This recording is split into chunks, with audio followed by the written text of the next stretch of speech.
Yo, what is going on, guys? It's your boy Lame RPs, and today we have a sort of new type of video. I'm gonna be doing these story type videos, and the title of this video is probably gonna be like "Ghost Hunting Gone Wrong" or something like that. But we're just gonna have some Destiny 2 gameplay in the background. I'm currently on my on my Warlock, my third character that I haven't leveled up yet. And yeah, we're just gonna get in right into it. So this happened about like. Hmm, what was it, like 2 years ago? I have my friend in the background. I'd say like 2 years ago. He was actually here when this happened. Um, so I'd say like 2 years ago, I was in seventh grade, and it was his birthday, Charlie's birthday. He's in the background, and say what up. Yo, what's up? Yeah, so it was Charlie's birthday, and he wanted to go on this ghost tour, right? So it's kind of like this thing where it's in downtown Orlando. It's actually it's at this place called like the Hairy Buffalo. It's like this bar, but it's actually like a ghost. It's really like haunted apparently because like all the people are there and whatever. So we go on this ghost tour and we get there, and they give him like a hat or whatever because it's his birthday. And at first we're skeptical. We're like, oh, they're probably just gonna like have all this fake stuff and like try to jump scare us and everything like that. But it seemed pretty legit, like what they were saying and everything. So we were just I just saw something. So we start off downtown, like right in front of the Hairy Buffalo, and we get there, and we're kind of just walking around, and they're like telling us all this stuff about ghosts and everything. And we get to the first room, and it was like, what was it, like a hotel kind of? Yeah, It was like this really old hotel right in front of a train track, and the train track is where they had all these like where they said that all the ghosts or cuz like there's spirits and like a lot of people, and the train track has been there since like 1920 or something like that. Somewhere really old. And so they're saying all these energy and like spirits are energy, so it's pretty haunted because of just all the spirits that are there and energy. So we get there and we're walking around like I already said, and we get to this first room, and it's like this hotel almost, but it's really old. So I think only like an old couple lives there, like this wife and this old lady, or this husband and this old lady live there. And so we go upstairs, and like they're all the lights are off, and I'm like, do we really have to have these lights off? But they're like, oh yeah, we have to have the lights off because the it'll mess with like the ghost equipment or whatever that'll like track if there's spirits and everything like that. So we get upstairs, and there's a window that this guy like stops us. He's like, okay, this window right here, we normally have reports of people saying like, oh, we can see like a figure standing in this window with like a black hat or whatever, and then he'll like vanish and stuff like that. So just like your typical ghost stuff. So we get in there, and he starts setting up all this like ghost stuff. So he has this one thing that if there's a ghost that walks by, or I don't know what ghosts do, if it like moves by in front of it, it'll beep. And then we have these flashlights that can be turned on if like a ghost tries to communicate with us and stuff like that.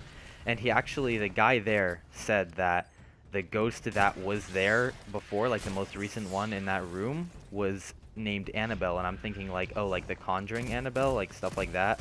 And he said he didn't really know, but he talked to her, and things like that. So in that first room, not really much happened. We were kind of just sitting down and talking about ghost stuff and trying to get something, but nothing really happened. So we go on with the night. And by the way, this whole thing lasted like, I'd say like 4 hours, 3 to 4 hours. This whole thing happened, and we didn't really get much of anything till the end, which I'm about to get to.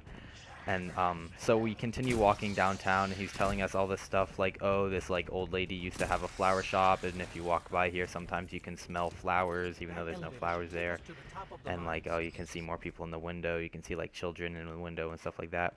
So we get to the final room, which I swear I've done this mission before. What the heck? I feel sorry, but so we get to the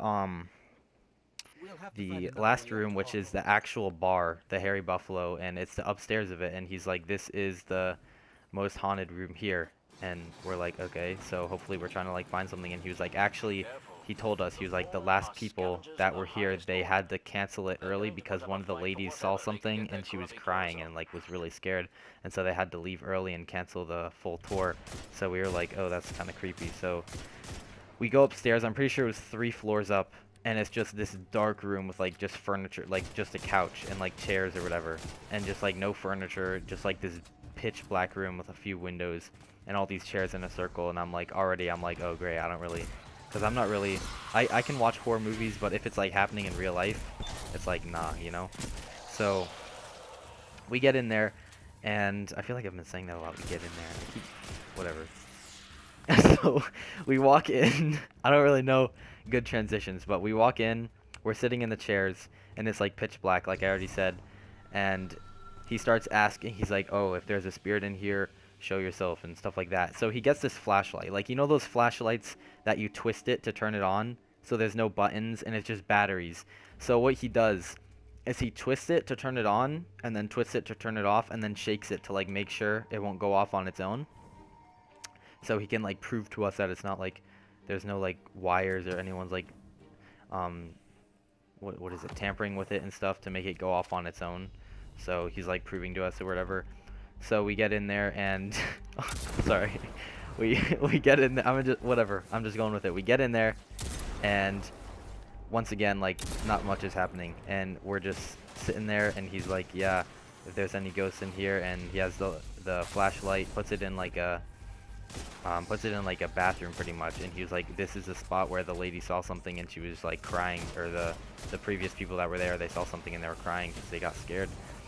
And so then he has my friend Charlie go get the flashlight because we were moving to the next room, and he was like, oh well, let's have the birthday boy go get it. So he goes in there to grab it. I'm like, oh, something bad's about to happen, but nothing happens yet. So this next room is where everything goes down pretty much. We get into this next room. It's like a one bedroom, really small one bedroom thing, and he's like, oh, there's supposedly like a little boy that like haunts this room.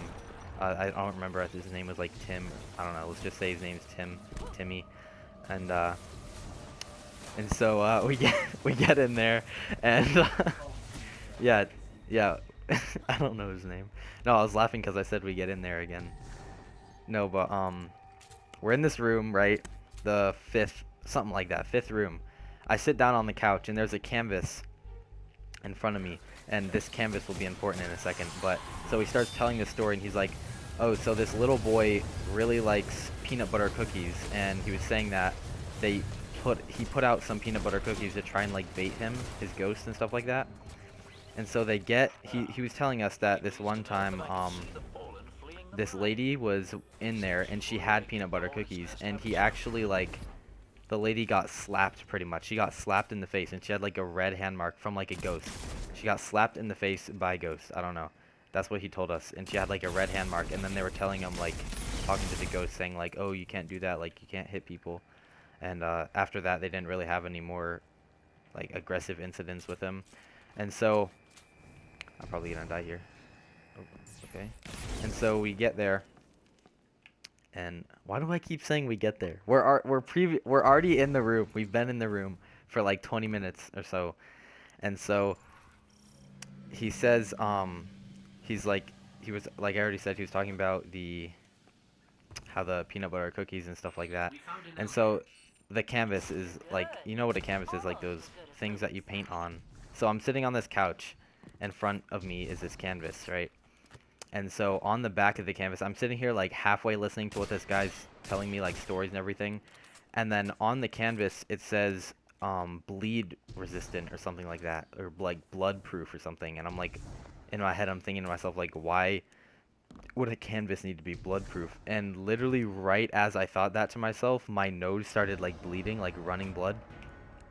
And I was like, guys, and they like turned around and they saw like the blood, and they were like, everyone was so freaked out. They saw like the blood running, and the tour guy like didn't even know what was going on. He went and got me a napkin for my nose and wipe it up. And then everyone, really pretty much the rest of the night, everyone was just like freaked out, like thinking about like why my nose started bleeding. And it was even more freaky for me because it was like right when I read in my head bleed proof, and I was like, well, that's pretty creepy. So but yeah, after that we actually ended up talking to a ghost, but it wasn't anything like scary. It was just like pretty much a normal conversation. But I don't know if it's real or not, but it seemed pretty legit. But yeah, that was pretty much the end of the night, and at the end we had to like ask the ghost not to follow us home and stuff like that. But yeah, that was pretty much it, and it's still, to this day, I don't know if like my nose just coincidentally started bleeding at that exact time or had something to do with the ghost.